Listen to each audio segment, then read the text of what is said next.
पाकिस्तान के अस्तित्व को हमने माना। अरे पाकिस्तान को बनाने वाले ही नेहरू जी थे, क्योंकि उनको प्रधानमंत्री बनना था अपने एम्बिशन के लिए। अपने महात्मा गांधी, हमारे देश के राष्ट्रपिता महात्मा गांधी ने कहा था, अगर पाकिस्तान बनेगा तो मेरे लाश के ऊपर बनेगा। और कितना नहीं समझाया आदरणीय जवाहरलाल नेहरू जी को कि बिल्कुल मत बनने दो पाकिस्तान, मगर रूठ के बैठ गए जवाहरलाल नेहरू कि मुझे प्रधानमंत्री बनना है। नेहरू जी से लेकर राहुल गांधी जी तक इस परिवार में कुछ बदला नहीं है। इनको प्यार, और प्यार सिर्फ कुर्सी से, कुर्सी चाहिए, बस कुर्सी चाहिए। देश को तोड़ दो, देश विभाजित हो सकता है, मगर कुर्सी हाथ से नहीं छूटनी चाहिए, यह मुख्य उद्देश्य है। और दूसरी बात, आपने इतनी बार जिन्ना जिन्ना जिन्ना जिन्ना कहा। आपने सुबह उठकर तमाम कांग्रेस के बड़े नेता जिस प्रकार से हिंदुओं को गाली देने का काम करते हैं, कल ही हिंदू तालिबान किसने कहा? हिंदू तालिबान बना रहा है। हिंदू तालिबान बन सकता है क्या? मैं इस्लाम से भी और हिंदुइज्म से भी प्यार करता हूं, किसी के प्रति वैमनस्य नहीं रखता हूं। मैं इस्लाम के खिलाफ कभी नहीं कहता हूं, लड़ता जरूर हूं जो ट्रिपल तलाक के साथ खड़ा नहीं होता है, मगर इस्लाम के खिलाफ नहीं कहता हूं। मगर रोज पानी पी पी कर कांग्रेस वाले हिंदू को कहते तू आतंकवादी है, तू हिंदू तालिबान है, हिंदू पाकिस्तान बन जाएगा। मैं आपसे पूछता हूं, कभी भी हिंदू पाकिस्तान बन सकता है क्या? तो ये रोज रोज हमें गाली देने का काम क्यों करते हैं? राहुल गांधी जिन्ना के कौन बड़े एडवोकेट हैं? यहां इन्होंने खुद बताया कि देश को बांटने वाला अगर बौद्धिक सत्य किसी के मन में पहली बार उपज हुआ तो वो लाला लाजपत राय, हिंदू महासभा। और उसको आगे बढ़ाने का काम किसी ने किया तो वीर सावरकर, वो वीर सावरकर जो 10 वर्षों तक कोल्हू की बैल की तरह अंडमान निकोबार आइलैंड के जेल में सड़ रहा था और एक ही कमरे में बंद करके रखा गया था। उसका भाई भी वहीं पर था, 10 वर्षों तक जान भी नहीं पाए कि मेरा भाई बगल वाले कमरे में रहता है। उस वीर सावरकर को गाली देने का काम।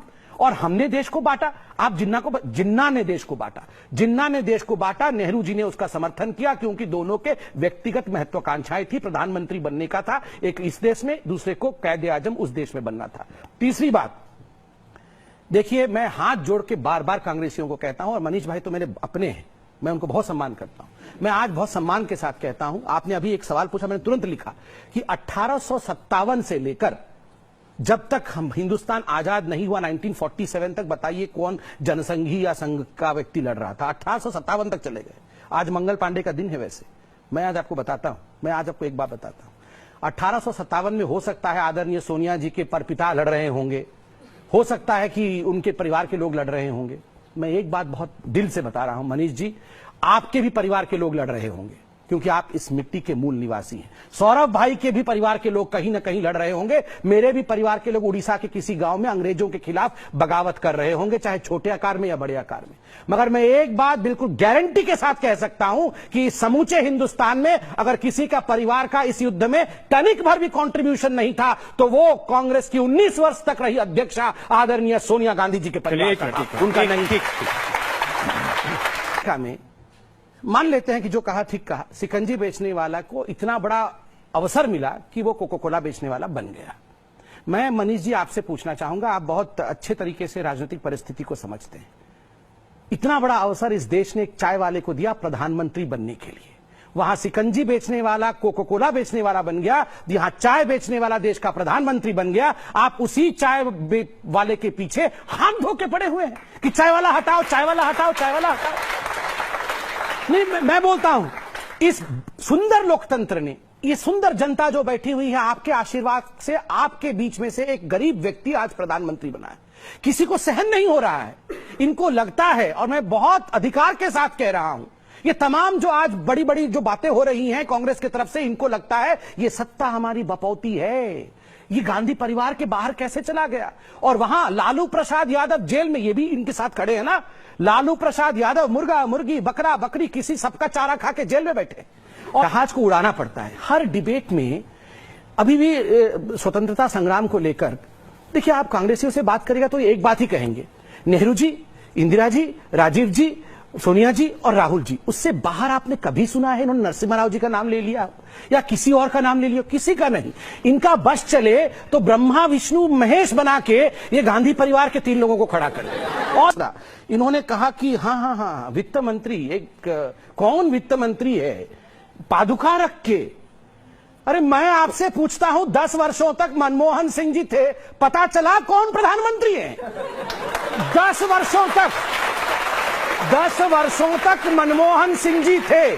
और मेरा एक फेवरेट डायलॉग है, जब भी मनमोहन सिंह जी से पूछो, मनमोहन जी पैसा लुट गया, देश खत्म हो गया, मैनू की पता, मैडम को पता है, मैनू की पता। पूछा कि क्या आपने कभी लिंचिंग शब्द सुना था? सही बात है, मैं भी 2014 की पहली बार फिर डिक्शनरी देखना पड़ा लिंचिंग, क्योंकि हम गांव के छोरे हैं, देखना पड़ा लिंचिंग का अर्थ क्या है। मगर 84 में ये जो सिखों के गर्दन में टायर डाल के जलाया जा रहा था, उसको क्या कहते थे? पूजन। उसको क्या कहते थे? सम्मान करना। देखिए इस विषय पर आप लोग कोई नहीं हंसेगा। सुनिए। हाँ, उसको क्या कहते थे मनीष भाई? आप तो दिल्ली में रहे हैं, और मैं उस समय थोड़े समय के लिए बोकारो गया था। दिल्ली और बोकारो दोनों की जो परिस्थिति थी, आप विश्वास नहीं करेंगे। सड़कों पे महिलाओं को, प्रेग्नेंट वुमेन को निकालकर और सिखों को निकालकर टायर डाल के उनको जला दिया जाता था, और कांग्रेस के लोग खुद खड़े होकर उसका निरीक्षण करते थे कि कोई सिख बच तो नहीं गया। और आज आप हम पे तंज कस रहे हैं लिंचिंग को लेकर। मैं आप निहत्थे कार सेवकों को, 70 कार सेवकों को एक ट्रेन के डब्बे में बंद करके आप जला देते हैं जिंदा। उस दिन, जिस दिन ये कांड हुआ था, मैं पार्लियामेंट में सेशन चल रहा था, मैं देख रहा था। किसी पार्टी ने उस दिन, कांग्रेस पार्टी की खुद सोनिया जी बैठी हुई थी, एक शब्द उन कार सेवकों के लिए नहीं बोला कि मुझे दुख है। आप क्या सोचते हैं? मैं नहीं चाहता कि किसी भी धर्म से कोई व्यक्ति मारे, किसी और को मारे, दंगे नहीं होने चाहिए।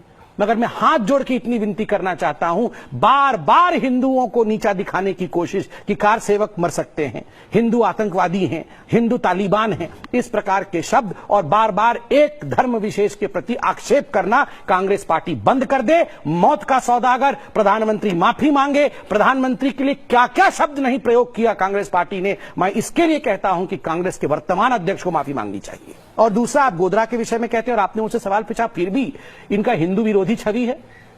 ये हिंदू थे कब? आप बताइए मुझे। जब 2014 में एंटनी कमीशन की रिपोर्ट आई और एंटनी कमीशन ने कहा कि हम एक मुसलमान पार्टी दिखना शुरू हो गए हैं, बदलना पड़ेगा, तब राहुल गांधी भागे, जनेऊ लाओ, जनेऊ लाओ।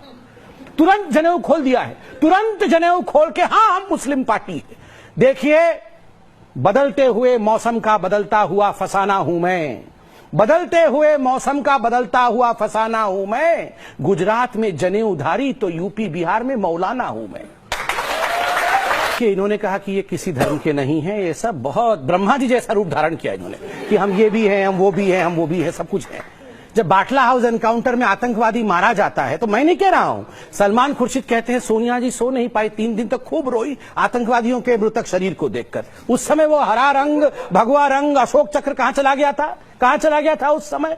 और जब 26/11 में पाकिस्तान आके अटैक करता है होटल के ऊपर, तो दिग्विजय सिंह जी तुरंत उसी दिन शाम को जाके किताब रिलीज करते हैं, 26/11 आरएसएस की साजिश, पाकिस्तान को क्लीन चिट। उस समय कहां चला गया भगवा झंडा? कहां चला गया? जो ब्रह्मा का रूप आपने धारण किया था, वो कहां चला गया? और 2008 में जब राहुल गांधी जी टिमोथी रॉजर, जो कि यूएस के एम्बेसडर थे, उनसे मिलते हैं, तो कहते हैं मुझे एलईटी से डर नहीं है, हाफिज सईद वाला एलईटी से डर नहीं है, मुझे हिंदुओं से डर है। और उसके बाद तुरंत पी चिदम्बरम, सुशील कुमार सिंधे, हिंदू आतंकवाद सुबह से शाम तक तोते की तरह रटना शुरू कर देते हैं। उस समय तो उनको तिरंगा दिखता नहीं है, और टीवी डिबेट में आके हम ब्रह्मा विष्णु हैं, हम कोई धर्म के नहीं है, मैं विराट रूप धारण कर लूंगा, प्राणी मात्र से मैं प्यार करता हूं। अरे प्राणी मात्र से प्यार नहीं करते हैं, निर्जीव कुर्सी से ही प्यार करते हैं। बस कल का दिन लेकिन बहुत